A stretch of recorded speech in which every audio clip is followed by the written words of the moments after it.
वो बहुत धैर्यवान और सहनशील होगा। सुख दुख लाभ हानि मान अपमान निंदा स्तुति, इसमें वो समान भाव रखेगा। चलो हमारी स्थिति ऐसी नहीं, लेकिन हमें सुनने को मिला तो समान भाव रखने की चेष्टा तो करें। पूज्यपाद श्री उड़िया बाबा जी महाराज, यदि तुमसे कोई द्वेष करता है और तुम्हें भगवत प्राप्ति करनी, तो वो जब दिखाई दे तो उसके चरणों में प्रणाम करो।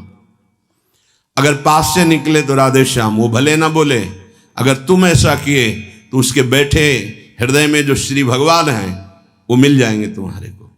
अगर तुम्हारी दृष्टि दोषयुक्त हुई तो कर लो भजन, जब तक वो नहीं मिटाओगे तब तक भगवत प्राप्ति नहीं होगी। हरिवंश नाम लीन जय अजात शत्रु ते सदा, ये शुद्ध परमार्थ अध्यात्म की चर्चा है। यहां व्यवहार को भी अध्यात्म बनाया जाता है। प्रयत्न करो सहने का, मिटाने का। क्या गाली दे रहा है कोई, श्रवणेंद्रिय ने सुना, मन में जाके दाह पैदा हुई, ही नहीं मेरे भगवान अपने समीप मुझे ऊंचाई देना चाहते हैं, प्रेम की ऊंचाई, ज्ञान की ऊंचाई, इसलिए ये कटु वचन बुलवा रहे हैं, मुझे सहन करना है। राधा राधा राधा, आगे निकल गए। जो सुख दुख मान अपमान लाभ हानि आदि द्वंद्वों को सह जाता है, देख लो यहां लड़ना नहीं है, भक्ति सहना सिखाती। बोले कब तक सहेंगे, जब तक भगवान न मिल जाए। बोले वो तो बहुत ही दुष्ट हो जाएगा, अगर हर बार सहेंगे तो अगली बार और बढ़ के आएगा। कदापि नहीं। जो अपराध भक्त कर करे राम रोष पावक सो जरे, तुम सहो आग उधर लग जाएगी। उमा क्षमा सापौते भारी, अपने कर्म जाय अपकारी। तुम अपने को बचाओ, मालिक देख रहा है, वो ऐसा हिसाब करेगा। एक नवयुवक था जिसकी देखो हंसी उड़ाता था, बहुत परेशान करता था। एक भगत जी निकले उनके छेद, तो दाढ़ी मुछ को लेकर बहुत उपहास किया। 2 रुपए निकाले, दिए। उसको लगा पीछे आ रहे थे आर्मी के, फिर उनका उपहास गिरा के 10-5 ला तो थप्पड़ मारे ना, वो जो 2 रुपए दिए थे ना, हिसाब हो गया। अब दोबारा उस गली में नहीं खड़ा हुआ वो। राम रोष पावक सोजरी, तुम जाओ झुक के। वो आ रहा है झुकाने वाला, किसी रूप में रौंद के रख देगा उसको, क्योंकि उसका स्वभाव ऐसी जगह हाथ डालेगा जहां हाथ जल जाएगा। ये ना सोचो कि अगर हम 10 बार सह गए तो 11वीं बार वो फिर बोलेगा, बोलने लायक नहीं रहेगा। जो अपराध भक्त कर करे राम रोष पावक सोजरी, तुम्हारा कर्तव्य सहन करना और मालिक का कर्तव्य हिसाब करना।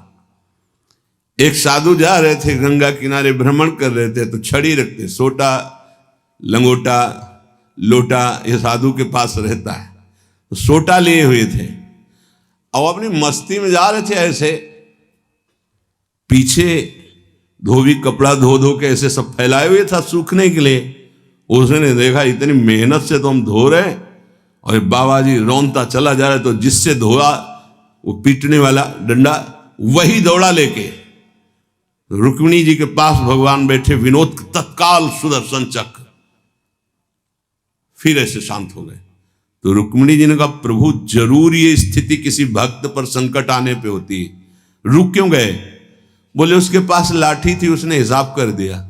2-3 डंडे बाबा जी ने मारे और 2-4 डंडे धोबी ने मारे, तो दोनों धोबी है, इसीलिए मट गए। हाँ, अगर वो सर झुका देता तो वहां द्वारिकाधीश का सुदर्शन चक्र सेकंड के कम हिस्से में उपस्थित हो जाता। सर्वव्यापी तत्व है भगवान के पार्षद, जैसे नारायण निकला और वहीं हरि पार्षद प्रकट हो गए। आप अगर डंडे चलाओगे ना तो हिसाब किताब आपका भारी पड़ जाएगा। अगर आपने सर झुका दिया तो वो हर समय तुम्हें देख रहा है, कोई क्षण ऐसा नहीं है, कोई जगह ऐसी नहीं जहां उसके नेत्र न हो। हाँ, विश्व तच्चक्षुर, पूरे विश्व में उसके नेत्र विराजमान हैं। सहना सीखो, यदि आगे बढ़ना है तो सहना सीखो। हमारी बात मान लेना, अगर मान लोगे तो जान जाओगे कि इसका रहस्य क्या है। जो सह गया सो भगवान को प्राप्त हो गया। जितना सहोगे उतने महान बनते चले जाओगे। ये शिक्षा हमको एक शराबी ने दी थी। वैकुंठ धाम ब्रह्मावर्त बिठोर, ले गया एकांत में, ठाकुर जी के श्री विग्रह को दिखाया और नीचे के संगमरमर को दिखाया और कहा देखो यही संगमरमर तिल तिल काटा गया, टूटा नहीं तो आज भगवान बन करके आरती होती है। ए बाबा जी बना टूटना नहीं, चाहे जितना कष्ट आवे। सहनशीलता, सहनशील, आशय, उदार, धीरज सहित विवेकी, विवेकवान, धैर्यवान, सहनशील महात्मा होता है, चाहे गृहस्थ हो या विरक्त हो, भगवत मार्ग का पथिक। ये नाना प्रकार की कुचेष्टाएं करने पर दुखी या व्यथित होकर कुचेष्टा नहीं कर बैठता है। द्वंद्व रहित। आगे गतमान, ये जो अभिमान और ममता सर्वनाश कर देती है, भगवत मार्ग का उपासक उस अभिमान का सर्वनाश कर देता है। नहीं, किसी भी बात का अभिमान नहीं। सच्ची कहते हैं, जिस क्षण प्रभु बुलवाना ना चाहे तो एक शब्द भी नहीं आता हृदय में। कई बार हृदय से एकदम आते शून्य, खाली। अब न कोई प्रश्न का उत्तर है, न कोई प्रश्न है, न कोई वार्ता है। वो दे रहे हैं तो हो रही है, और वो ना दे तो का बोलने की हिम्मत नहीं है। शब्द और शास्त्र ज्ञान और व्याख्या तो अलग जाने दो, वही बुलवा रहे, वही सत्य चेष्टा करा रहे। इस सतमार्ग पहाड़ पे चलना है, ये हमारे चढ़ने की योग्यता नहीं, पर वो वाचालम बना देते हैं। मूक को पंगु से पहाड़ चढ़ा देते हैं।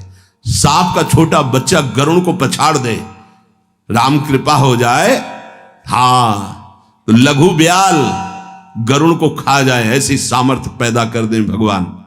सब कुछ भगवान की सामर्थ्य से सत मार्ग का होता है, सब कुछ हमारे अहंकार से असत मार्ग का होता है। अहंकार त्यागी, सत मार्ग का अनुरागी।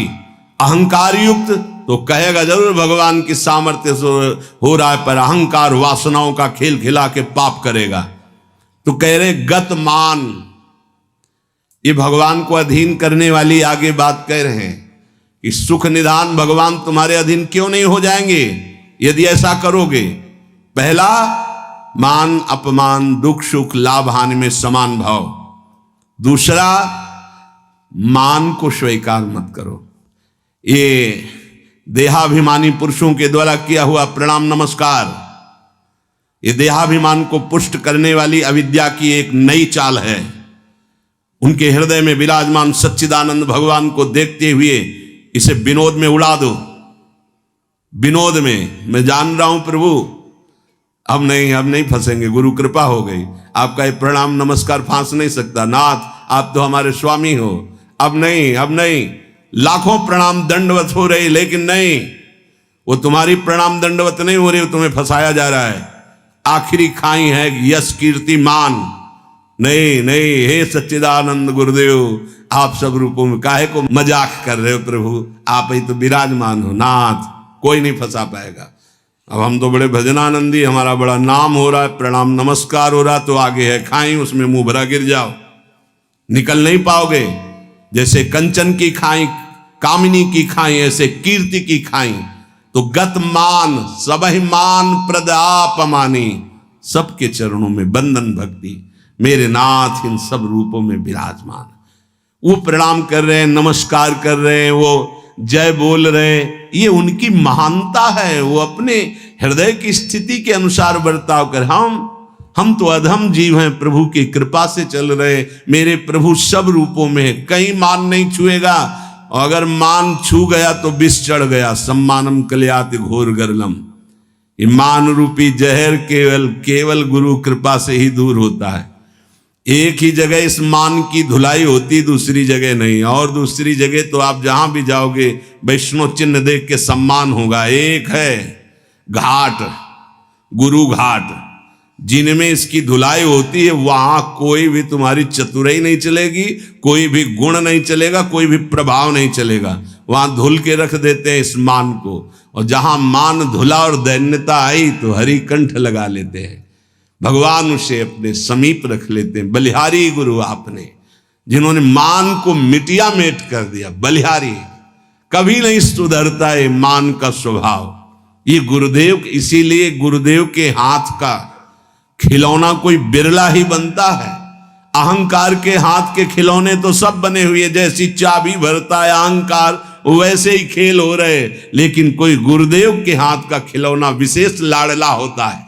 भर दी चाबी, अब उसके हृदय में खेल चल रहा है निकुंज का। मान का त्याग करा करके दैन्यता का भाव प्रकाशित करना, ये प्रेमी महापुरुष सदगुरुदेव की कृपा से होता है। गत मान, आगे ज्ञान रथ। ज्ञान किस बात का? एक क्षण भी प्रभु का स्मरण न छूटे, इससे बड़ा कोई ज्ञान नहीं। बात पकड़ लो। तुम्हें कुछ आता हो या ना आता हो, बस राम कृष्ण हरि राधा राधा बोलना आता है, इससे बड़ा कोई ज्ञान नहीं है। ये भगवद स्मृति है। यस्य स्मरण मात्रेण जन्म संसार बंधनात् विमुच्यते, नमस्तस्मै विष्णवे प्रभु विष्णवे। जिनका स्मरण मात्र जन्म मरण बंधन से मुक्त कर देता है। राधा राधा कृष्ण कृष्ण। ज्ञान रथ। जब आप नाम जप करेंगे तो स्वाभाविक सच्ची मानिएगा इस शरीर से प्यार खत्म हो जाता है। ये बहुत व्यवस्थित भगवान की कृपा से चलता है, पर इससे राग नहीं रहता। पुराने कपड़े से जैसे तुम्हारा कोई राग नहीं रहता, फेंक देते हो कूड़ा में, ऐसे ही इस शरीर से ज्ञान रत उपासक को कोई संबंध नहीं रहता। बिल्कुल समझ लेना। जैसे कबाड़ में पड़ी हुई गाड़ी से ध्यान आएगा ऐसे गया, पर आपकी रति नहीं होगी क्योंकि बेकार हो गई है। ऐसे हर समय उपासक की दृष्टि में गाड़ी, ये जो पांच भौतिक गाड़ी, ये केवल भगवत प्राप्ति के लिए है। अगर ज्ञान प्रकट हो गया तो इससे कोई रति नहीं रहती, इससे कोई अपना शरीर का राग मिट जाना ही सब ज्ञान है।